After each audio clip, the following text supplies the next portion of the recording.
नमस्कार। आज से 20 दिन पहले तक दोस्तों लग रहा था कि संसद का यह मानसून सत्र काफी हंगामेदार होगा। हंगामेदार इसलिए होगा दोस्तों कि अगले 6 महीने के बाद 5 राज्यों में विधानसभा चुनाव है और इसीलिए विपक्ष राम जन्मभूमि मंदिर के मामले को एक तरह से पर भारतीय जनता पार्टी को घेरेगी। वही भारतीय जनता पार्टी कई नई बिलों को लाकर पारित करने का प्रयास करेगी और उसके लिए जो भारतीय जनता पार्टी बहुमत जुटाने का 2/3 बहुमत जुटाने का जो प्रयास करेगी, इस कारण से संसद का यह मानसून सत्र काफी हंगामेदार होगा। लेकिन किसे पता था कि संसद के इस सत्र में एक हीरो और जन्म लेगा। एक तरफ छात्र आंदोलन से कई नायक निकल कर आए, भविष्य बताएगा कि वो नायक है या खलनायक है। अभिजीत दीपके के साथ साथ नेहा बोरा, सोनम वांगचुक पहले से नायक रहे, लेकिन एक राष्ट्रीय फलक पर बड़ा चित्र बनाया सोनम वांगचुक ने। तो कई ऐसे नायक देश को मिले, लेकिन किसे पता था दोस्तों कि संसद का यह पूरा सत्र धर्मेंद्र प्रधान पर आकर टिक जाएगा कि धर्मेंद्र प्रधान वास्तव में नायक हैं या खलनायक हैं। एक तरफ जहां विपक्ष धर्मेंद्र प्रधान को खलनायक बताकर उनका इस्तीफे की मांग से शुरू हुआ यह संसद का सत्र, और सत्र के बीच में ही धर्मेंद्र प्रधान का आ गया इस्तीफा। तो दोस्तों अब सबसे बड़ा सवाल यह है कि जब इस मानसून सत्र की 13 अगस्त को समाप्ति होगी, 13 अगस्त तक सरकार तो कुछ नहीं करेगी धर्मेंद्र प्रधान का, लेकिन धर्मेंद्र प्रधान का 13 अगस्त के बाद क्या भारतीय जनता पार्टी धर्मेंद्र प्रधान को घर बैठा कर रखेगी? यह बड़ा सवाल है दोस्तों। चूंकि आपने देखा कि धर्मेंद्र प्रधान के इर्द गिर्द धर्मेंद्र प्रधान के समर्थकों का किस प्रकार का जमावड़ा लगा हुआ है दोस्तों। दिल्ली में जब संसद में प्रवेश होता है धर्मेंद्र प्रधान का इस्तीफा देने के बाद, तो किस प्रकार से धर्मेंद्र प्रधान का स्वागत इस प्रकार से हुआ।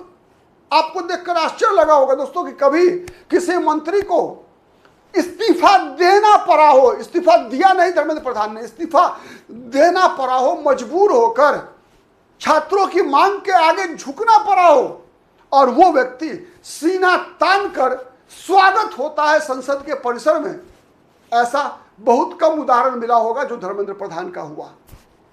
बड़ा संकेत दे गया। एक तरफ संसद परिसर में समर्थकों का जमावड़ा, वही दूसरी तरफ उड़ीसा के रहने वाले हैं धर्मेंद्र प्रधान। कहा जाता है कि 25 साल के शासनकाल को नवीन पटनायक का उखाड़ने में अगर सबसे बड़ी भूमिका उड़ीसा में किसी ने निभाई तो भारतीय जनता पार्टी के लिए धर्मेंद्र प्रधान ने निभाई।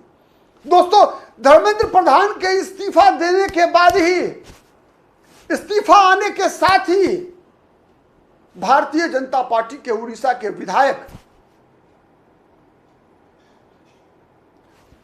कई दबी जुबान से और कुछ खुलकर मांग करने लगे कि अब धर्मेंद्र प्रधान को उड़ीसा का मुख्यमंत्री बना दिया जाए। ऐसी मांगे। यहां एक बात तय है कि एक तरफ जहां धर्मेंद्र प्रधान का विरोध भी भारतीय जनता पार्टी के कुछ नेताओं ने किया, नेताओं ने नहीं कहिए, नेताओं के बच्चों ने किया जेनजी के नाम पर। चाहे वो असम गण परिषद के सांसद हैं, उनकी बेटी है, उन्होंने किया हो, असम गण परिषद के मंत्री की बेटी ने विरोध किया महानता। उसी तरीके से अपराजिता सारंगी जो भारतीय जनता पार्टी की सांसद है भुवनेश्वर से, उनकी बेटी ने जब धर्मेंद्र प्रधान के खिलाफ सोशल मीडिया पे लिखा दोस्तों, तो अपराजिता सारंगी को ही शर्मिंदा होना पड़ा। और अपराजिता सारंगी की कई बीजेपी के नेताओं ने आलोचना की उड़ीसा से, और उन्होंने कहा कि हम उड़िया लोगों ने एक बिहारी महिला अपराजिता को सम्मान दिया है, ये क्या कम है? इसीलिए धर्मेंद्र प्रधान का सम्मान करना सीखें अपराजिता सारंगी की बेटी। ऐसे बयान का तांता आ गया दोस्तों। धर्मेंद्र प्रधान की इस्तीफे, धर्मेंद्र प्रधान के सम्मान में बयान देने वाले नेताओं का उड़ीसा से संबंधित तांता लगा रहा, वैसे ही जैसे दिल्ली के नेताओं का। तो दोस्तों ये जो दृश्य, चाहे वो संसद परिसर में हो, भारतीय जनता पार्टी में कद हो धर्मेंद्र प्रधान का, मैंने कई वीडियो में बताया है दोस्तों कि धर्मेंद्र प्रधान उन 7 मंत्रियों में शामिल है जो नरेंद्र मोदी की सरकार में लगातार मंत्री रहे। और उन 7 मंत्रियों में राजनाथ सिंह, नितिन गडकरी, पीयूष गोयल, निर्मला सीतारमन जैसे चेहरे हैं। अनुमान लगाइए कि कद क्या है धर्मेंद्र प्रधान का। धर्मेंद्र प्रधान का कद इसलिए भी बढ़ता है दोस्तों कि धर्मेंद्र प्रधान पिछड़े वर्ग से आते हैं, कुर्मी जाति से आते हैं, और आने वाले 2027 में जिन 7 राज्यों में विधानसभा चुनाव होना है दोस्तों, उनमें भारतीय जनता पार्टी के लिए 2 राज्य जीवन और मरण का सवाल है, उत्तर प्रदेश और गुजरात। इन दोनों राज्यों में धर्मेंद्र प्रधान की जाति, कुर्मी जाति की बहुत बड़ी भूमिका है दोस्तों। उत्तर प्रदेश में जब अखिलेश यादव पीडीए बनाकर, पीडीए के बल पर राजनीति करना चाहते हैं, यादव मुस्लिम की पार्टी से पिछड़ा दलित अल्पसंख्यक की पार्टी के रूप में अपनी पार्टी का विस्तार चाहते हैं, 2024 के फॉर्मूला के आधार पर 2027 का विधानसभा चुनाव लड़ने की पूरी तैयारी अखिलेश यादव ने कर रखी है। वैसे समय में भारतीय जनता पार्टी ने अपना प्रदेश अध्यक्ष पंकज चौधरी को बनाया है। तो दोस्तों आप अनुमान लगा सकते हैं कि उत्तर प्रदेश की राजनीति में कुर्मी जाति का कितना महत्व है। पंकज चौधरी अकेले कुर्मी नहीं है दोस्तों। उत्तर प्रदेश में भारतीय जनता पार्टी के सहयोगी अनुप्रिया पटेल, अपना दल सोनेलाल, कुर्मी जाति से आती है। समाजवादी पार्टी पर लगातार यह आरोप रहा कि समाजवादी पार्टी के यादव मुसलमान समीकरण से गैर यादव पिछड़ा लगातार भयभीत रहती है, और भारतीय जनता पार्टी निश्चित रूप से प्रयास करेगी कि 2027 के विधानसभा चुनाव में समाजवादी पार्टी से हर उस पिछड़े जाति के लोगों को तोड़ा जाए जो 2024 के लोकसभा चुनाव में अखिलेश यादव के साथ जुड़ा था। तो क्या भारतीय जनता पार्टी धर्मेंद्र प्रधान को भी उत्तर प्रदेश का चुनाव प्रभारी बनाएगी? दोस्तों 2025 का बिहार विधानसभा चुनाव, नीतीश कुमार कुर्मी जाति का मुख्यमंत्री, बीजेपी ने धर्मेंद्र प्रधान को बनाया था बिहार चुनाव प्रभारी। धर्मेंद्र प्रधान 2010 बिहार विधानसभा चुनाव में भी बिहार में बीजेपी के प्रभारी थे। अब तक के इतिहास में सबसे अधिक सीट भारतीय जनता पार्टी ने बिहार विधानसभा में जीती थी 2010 के विधानसभा चुनाव में, जब भारतीय जनता पार्टी के विधायक सबसे ज्यादा जीतने में कामयाब हुए थे दोस्तों, 93। और इस बार भारतीय जनता पार्टी कुछ ही कम है, लेकिन बीजेपी का मुख्यमंत्री बना। कहा जाता है कि नीतीश कुमार ने अगर बिहार का मुख्यमंत्री पद छोड़कर बीजेपी को सौंप दिया, इसमें धर्मेंद्र प्रधान की बड़ी भूमिका है। धर्मेंद्र प्रधान भी कुर्मी जाति से, नीतीश कुमार भी कुर्मी जाति से।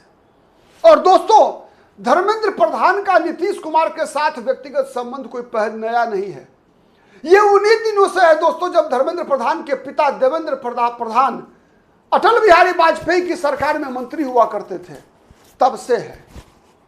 एक साथ मंत्री थे देवेंद्र प्रधान, नवीन पटनायक और नीतीश कुमार अटल बिहारी वाजपेयी की सरकार में। तब से देवेंद्र प्रधान और नीतीश कुमार की दोस्ती रही थी दोस्तों। इसीलिए धर्मेंद्र प्रधान और नीतीश कुमार की बॉन्डिंग, चाचा भतीजा वाला बॉन्डिंग जो है, वो बहुत काम किया बीजेपी के लिए। तब जब बीजेपी ने अपना पहला मुख्यमंत्री सम्राट चौधरी को बनाया, और सम्राट चौधरी को मुख्यमंत्री बनाकर बीजेपी ने उस केमिस्ट्री को कंटिन्यू रखा बिहार में, जो आरजेडी के खिलाफ बीजेपी के लिए, एनडीए के लिए तुरुप का इक्का बना रहा, लवकुश समीकरण। कुशवाहा जाति से आते हैं सम्राट चौधरी, धर्मेंद्र प्रधान कुर्मी जाति, नीतीश कुमार कुर्मी जाति, नीतीश कुमार के पुत्र निशांत कुमार अब कुर्मी जाति से मंत्री हैं सम्राट चौधरी की सरकार में। कहा जाता है नीतीश कुमार को इसके लिए तैयार करने में धर्मेंद्र प्रधान की बड़ी भूमिका रही। उत्तर प्रदेश का विधानसभा चुनाव 2017 का, भारतीय जनता पार्टी इतने बड़े बहुमत से पहली बार चुनाव जीती थी जब योगी आदित्यनाथ मुख्यमंत्री बने थे। केशव प्रसाद मौर्य उन दिनों भारतीय जनता पार्टी के प्रदेश अध्यक्ष थे। अखिलेश यादव की हवा निकाल दी थी धर्मेंद्र प्रधान ने, मुख्यमंत्री थे अखिलेश यादव। पूरा गैर यादव पिछड़ा उत्तर प्रदेश का भारतीय जनता पार्टी के पक्ष में एकजुट था, और यही कारण था दोस्तों कि भारतीय जनता पार्टी 325 विधानसभा सीटों पर भारतीय जनता पार्टी के नेतृत्व में योगी आदित्यनाथ 325 विधायकों के बल पर मुख्यमंत्री बने थे।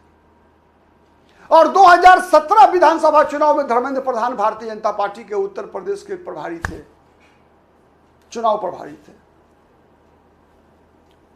नंदीग्राम में जब 2021 में शुभेंदु अधिकारी विधानसभा चुनाव लड़ रहे थे, ममता बनर्जी उनको चुनौती देने के लिए नंदीग्राम पहुंची थी।